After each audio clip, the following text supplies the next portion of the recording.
مصر کے ایک مشہور سرائے میں ایک نوجوان لڑکی رات کے وقت کام کر رہی تھی کہ اچانک تین نامعلوم افراد خفیہ طور پر باورچی خانے میں داخل ہوئے۔ انہوں نے لڑکی کو بے ہوش کیا، اس پر ظلم کیا، اس کے ساتھ زیادتی کی اور اندھیرے کا فائدہ اٹھا کر فرار ہو گئے۔ بدقسمتی سے اس وقت لڑکی کا باپ سرائے کی مسجد میں عشاء کی نماز ادا کر رہا تھا۔ جب لڑکی کو ہوش آیا تو وہ انصاف کی فریاد لے کر سلطان صلاح الدین ایوبی کے دربار پہنچ گئی۔ یہ خبر سنتے ہی سلطان کا چہرہ غصے سے سرخ لال ہو گیا۔ انہوں نے اپنے سپاہیوں کے ساتھ سرائے کا چپا چپا چھان مارا، ارد گرد کی بستیوں کی تلاشی لی، مگر حیرت انگیز طور پر کوئی ثبوت نہ ملا۔ تب سلطان نے ایک ایسا عجیب اور حیران کن منصوبہ بنایا جسے سن کر پورا مصر حیران رہ گیا۔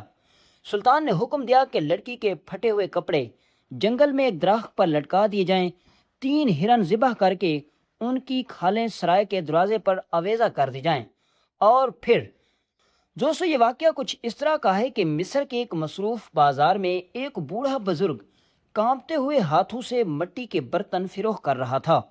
سخت گرمی تھی اور سورج کی تپش ہر طرف پھیلی ہوئی تھی۔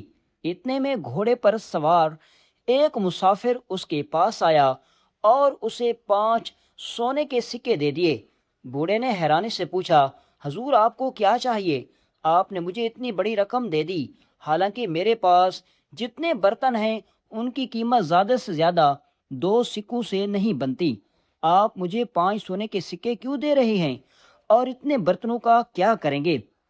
مسافر نے مسکرا کر کہا، یہ 5 سکے اپنے پاس رکھو اور تمہارے پاس جتنے مٹی کے پیالے ہیں گھر جاتے وقت ان میں ٹھنڈا پانی بھر کر جنگل میں درختوں کے نیچے رکھ دینا۔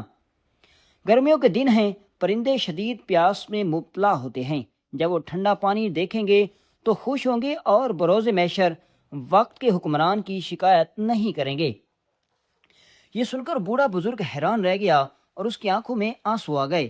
جب مسافر وہاں سے روانہ ہونے لگا تو اس نے پوچھا، بابا جی آخر ایسی کیا مجبوری ہے کہ اتنی کمزوری کے باوجود آپ اس سخت گرمی میں بازار میں برتن بیچ رہے ہیں جبکہ دوسرے لوگ اپنی دکانوں میں سایہ لے کر بیٹھے ہیں؟ بوڑھے نے آہ بھرتے ہوئے کہا، حضور میں بہت بڑی پریشانی میں ہوں۔ میری ایک جوان بیٹی ہے جس کی رخصتی کرنی ہے، مگر میرے پاس ایک سکہ بھی نہیں۔ دن رات یہی فکر مجھے کھائی جا رہی ہے کہ اپنی بیٹی کو کیسے رخصت کروں۔ یہ سن کر مسافر نے کہا، تم مدد کے لیے سلطان کے دربار میں کیوں نہیں جاتے؟ وہ ضرور تمہاری مدد کریں گے۔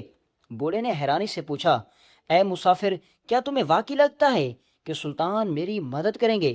مسافر نے جواب دیا، ہاں، سلطان ضرور تمہاری مدد کریں گے۔ کل صبح دربار لگے گا، تم وہاں جا کر اپنی پریشانی بیان کرنا۔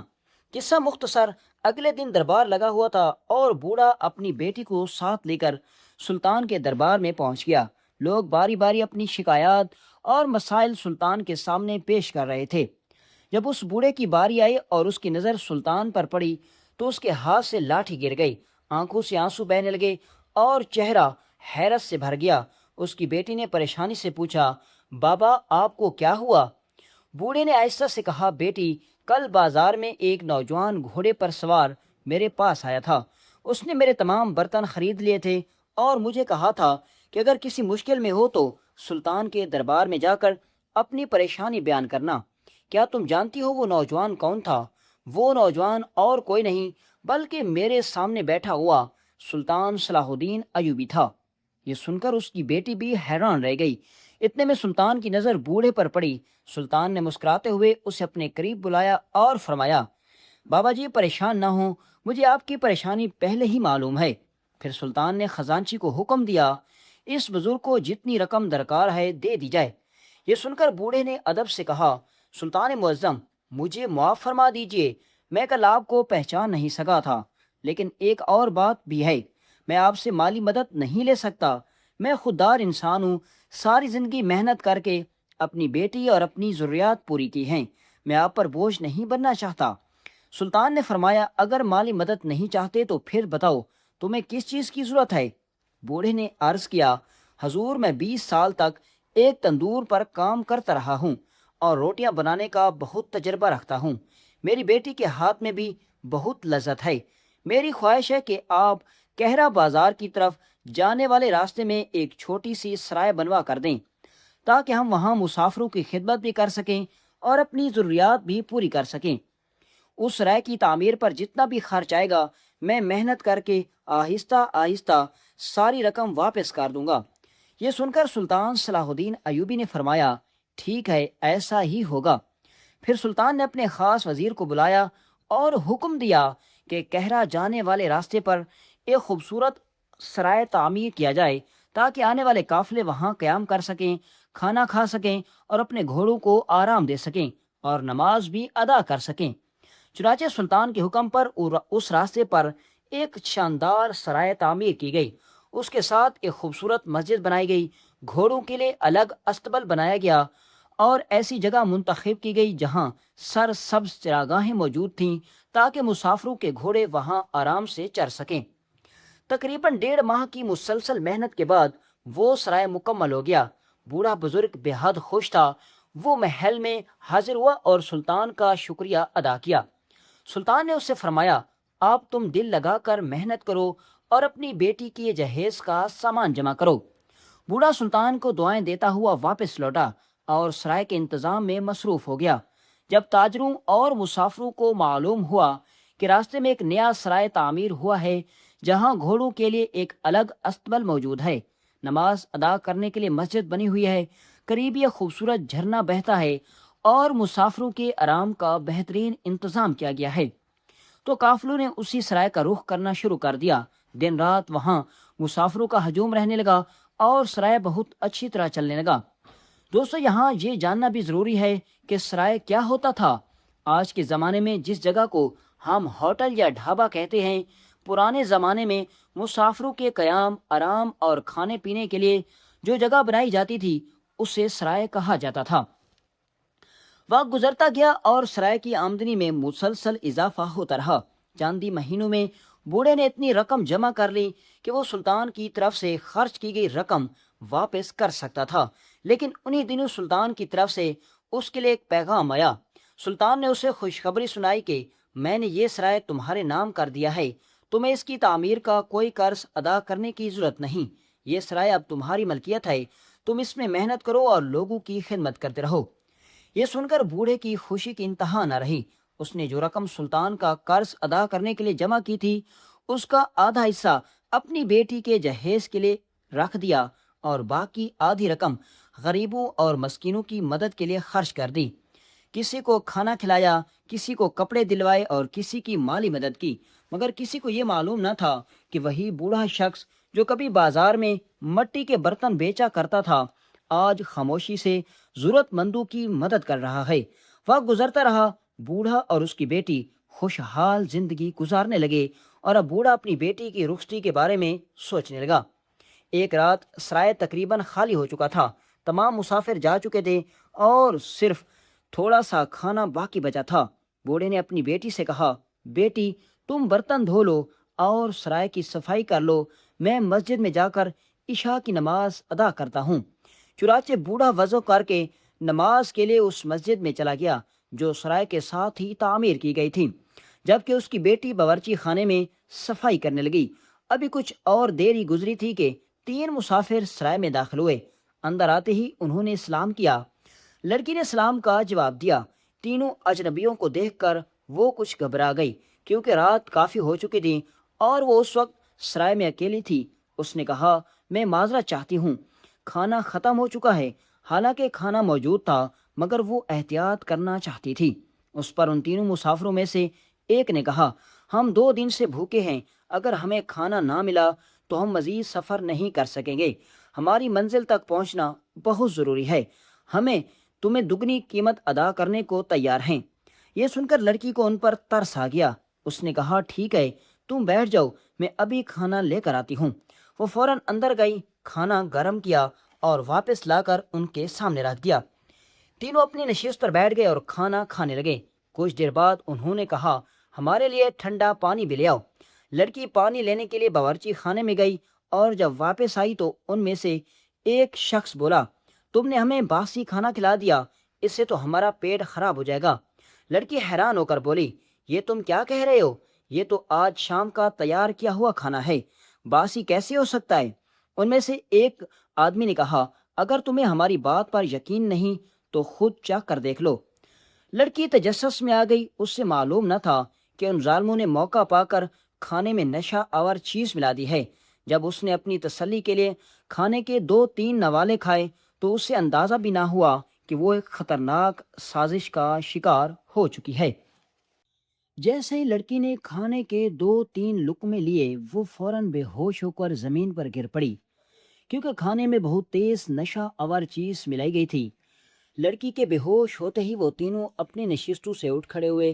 انہوں نے کھانا وہیں چھوڑ دیا، اس کے پاس موجود رقم لوٹ لی اور پھر اس کے ساتھ سنگین جرم کیا۔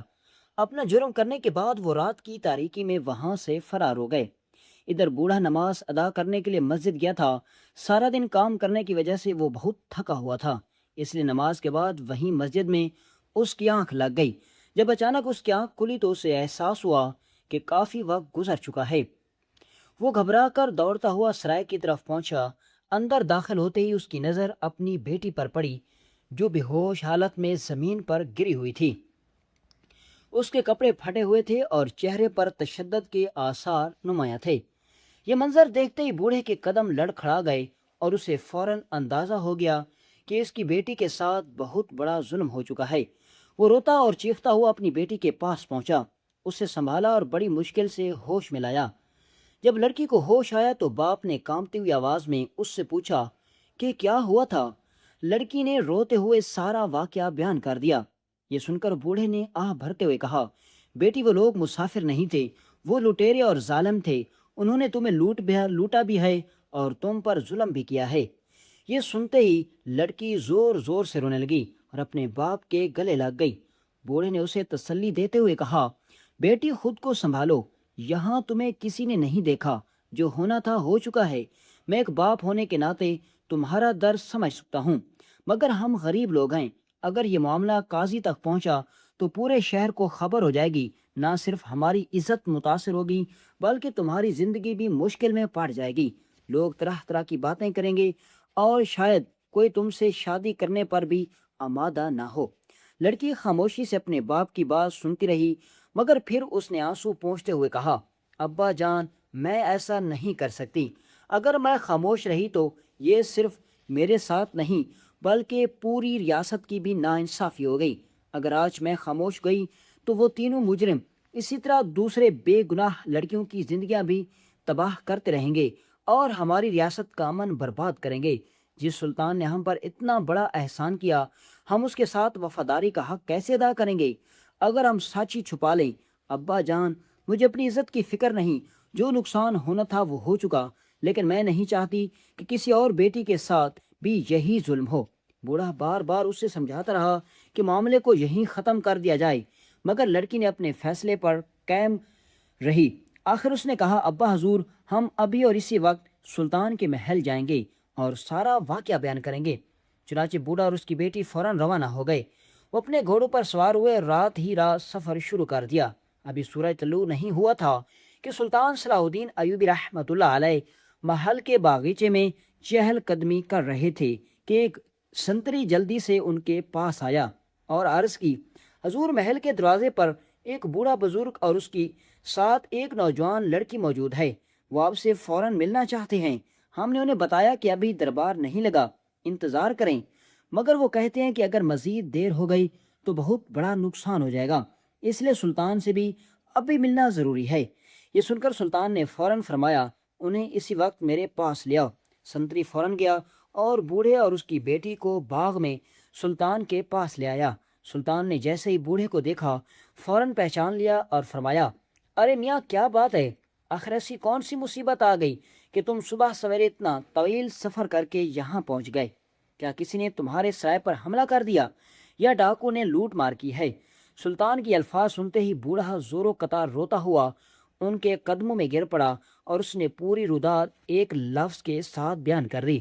اپنی بیٹی کے ساتھ ہونے والے ظلم کی داستان سن کر سلطان صلاح الدین ایوبی کا چہرہ غصے سے سرخ ہو گیا اور ان کی آنکھوں میں شدید غضب نمایاں ہونے لگا۔ سلطان صلاح الدین ایوبی کی آنکھیں غصے سے سرخ ہو گئیں۔ انہوں نے فوراً اپنی تلوار میان سے نکالی اسے فضا میں بلند کیا اور بلند آواز میں فرمایا، اگر میں نے ان تینوں مجرموں کو ان کے انجام تک نہ پہنچایا تو میرا نام صلاح الدین ایوبی نہیں۔ پھر سلطان نے سپاہیوں کو حکم دیا کہ فوراً ان کے لیے گھوڑا تیار کیا جائے۔ چاندی لمحوں بعد سلطان اپنے چاند قابل اعتماد سپاہیوں کے ساتھ اس بوڑھے اور اس کی بیٹی کو لے کر سرائے کی طرف روانہ ہو گئے۔ تقریباً آدھے دن کے سفر کے بعد جب وہ سرائے پہنچے تو وہاں کا منظر ویسا ہی تھا جیسا واقعے کے وقت تھا۔ کھانے کے برتن بکھرے پڑے تھے اور جس جگہ پر لڑکی پر ظلم کیا گیا تھا وہاں کے آثار بھی ابھی تک باقی تھے۔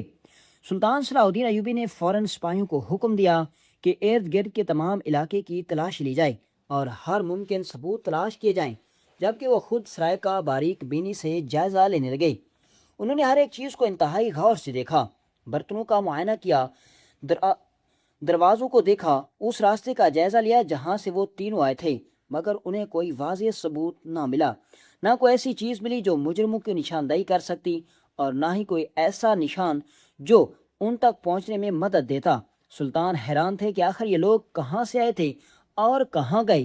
انہوں نے مزید سپاہیوں کو حکم دیا کہ ارد گرد موجود تمام بستیوں میں جا کر معلوم کیا جائے کہ کہیں وہ تینوں کسی گاؤں یا قافلے میں تو نہیں گئے۔ سپاہی کئی گھنٹے تلاش کرتے رہے مگر واپس آ کر انہوں نے بتایا کہ کسی کو ان کے بارے میں کچھ معلوم نہیں۔ یہ سن کر سلطان کی پریشانی اور بڑھ گئی۔ پھر انہوں نے لڑکی سے پوچھا، اگر وہ تینوں تمہارے ساتھ آ جائیں تو کیا تم انہیں پہچان سکو گی؟ لڑکی نے افسوس سے جواب دیا، حضور میں انہیں غور سے نہیں دیکھا، سرائے میں اندھیرا تھا اور انہوں نے بڑی پگڑیاں باندھ رکھی تھیں جن سے ان کے چہرے آدھے چھپے ہوئے تھے۔ میں بہت خوفزدہ بھی تھی، اس لیے اگر وہ میرے سامنے آ بھی جائیں تو شاید میں انہیں نہ پہچان سکوں۔ یہ سن کر سلطان مزید سوچ میں پڑ گئے۔ نہ کوئی گواہ موجود تھا، نہ کوئی واضح ثبوت اور نہ ہی مجرموں کی شناخت ممکن تھی۔ وہ اسی فکر میں سرائے کے اندر چل رہے تھے کہ اچانک ان کی نظر زمین پر پڑے ہوئے روٹی کے چند ٹکڑوں پر جا ٹھہری۔ سلطان نے ان ٹکڑوں کو بڑی توجہ سے دیکھا، انہیں ہاتھ میں اٹھایا اور کچھ دیر خاموشی سے غور کرتے رہے۔ پھر ان کے چہرے کے تاثرات بدلنے لگے جیسے ان کے ذہن میں کوئی اہم خیال آ گیا ہو۔ چند لمحوں بعد انہوں نے بوڑھے بزرگ کی طرف دیکھا اور فرمایا، اگر آج شام سے پہلے تمہاری بیٹی کے مجرم کو گرفتار نہ کیا تو میرا نام صلاح الدین نہیں۔ یہ سن کر بوڑھا اور اس کی بیٹی بھی حیران رہ گئے، کیونکہ سلطان کے پاس نہ کوئی گواہ تھا، نہ کوئی ایسا ثبوت کہ جس سے مجرموں کو پکڑا جا سکے، ان کو پہچانا جا سکے۔ دونوں سوچنے لگے کہ آخر سلطان ان مجرموں کو کیسے پکڑیں گے۔ اسی دوران سلطان صلاح الدین ایوبی نے اپنے سپاہیوں کو ایک عجیب حکم دیا۔ انہوں نے فرمایا، فوراً کہرا شہر اور اس کے گرد و نواح کے تمام بستیوں میں اعلان کروا دو کہ آج سلطان کے محل کے باہر ایک عظیم لنگر کا اہتمام کیا جا رہا ہے۔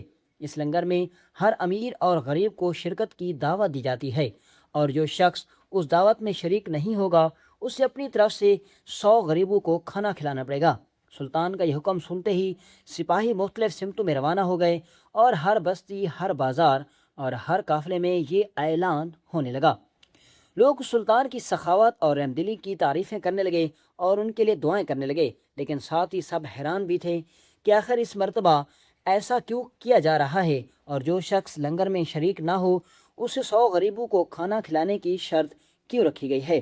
کسی کو معلوم نہیں تھا کہ سلطان صلاح الدین ایوبی کے ذہن میں ایک ایسی تدبیر جنم لے چکی تھی جو چاندی گنڈوں میں ان مجرموں کو بے نقاب کرنے والی تھی۔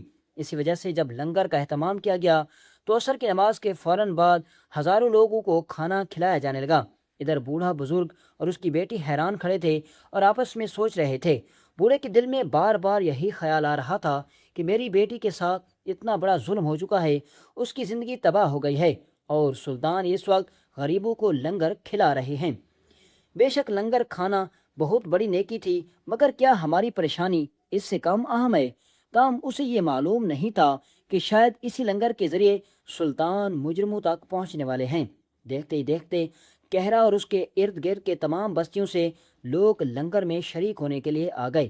وہاں ہر قسم کا کھانا موجود تھا، اور تاریخ میں پہلی مرتبہ ایسا ہوا تھا کہ سلطان صلاح الدین ایوبی نے ایک مجرم کو تلاش کرنے کے لیے تقریباً 50,000 لوگوں کو اللہ کے نام پر کھانا کھلایا۔ لنگر جاری تھا اور سلطان خود اس بوڑھے بزرگ اور اس کی بیٹی کے ساتھ لوگوں کے درمیان چل رہے تھے۔ وہ ہر آنے والے شخص کو بڑے غور سے دیکھ رہے تھے۔ کافی وقت گزر گیا، مگر سلطان کو کوئی کامیابی حاصل نہ ہوئی۔ اگرچہ ان کی پریشانی بڑھ رہی تھی لیکن انہیں اپنے منصوبے پر پورا یقین تھا۔ وہاں موجود کسی شخص کو یہ اندازہ نہیں تھا کہ آخر سلطان اس ہجوم میں ایسے مجرم کو کیسے تلاش کریں گے جس کے خلاف نہ کوئی گواہ موجود ہے اور نہ ہی کوئی واضح ثبوت۔ پھر اچانک ایک ایسا لمحہ آیا جس نے سب کچھ بدل دیا۔ سلطان کی نظر ایک نوجوان پر پڑی اور انہوں نے فوراً اس کی گردن پر تلوار رکھ دی اور بلند آواز میں کہا، تمہارے باقی دو ساتھی کہاں ہیں؟ یہ منظر دیکھتے ہی وہ شخص خوف سے کانپنے لگا۔ اسی لمحے مجمع میں کچھ فاصلے پر بیٹھے اس کے دو ساتھی اپنے ساتھی کی گردن پر تلوار دیکھ کر گھبرا گئے اور بھاگنے لگے۔ سلطان نے فوراً سپاہیوں کو اشارہ کیا اور سپاہیوں نے چاند ہی لمحوں میں دونوں کو گرفتار کر لیا۔ سلطان نے سخت لہجے میں فرمایا، آج تمہارا انجام ایسا ہوگا کہ یہاں موجود ہزاروں لوگ اس عبرت حاصل کریں گے۔ پھر سلطان نے ان سے پوچھا کہ کیا تم وہی لوگ ہو جو اس رات اس بوڑھے کے سرائے میں گئے تھے اور وہاں سے سونا لوٹ کر لے گئے؟ سلطان نے جان بوجھ کر مجمع کے سامنے اصل جرم کا ذکر نہیں کیا تاکہ لڑکی کی عزت محفوظ رہے۔ یہ سنتے ان میں سے ایک شخص روتے ہوئے بولا، سلطان معظم ہمیں معاف کر دیجیے، ہم سے بہت بڑی غلطی ہو گئی، ہم جو رقم لے کر گئے تھے وہ واپس کرنے کے لیے تیار ہیں۔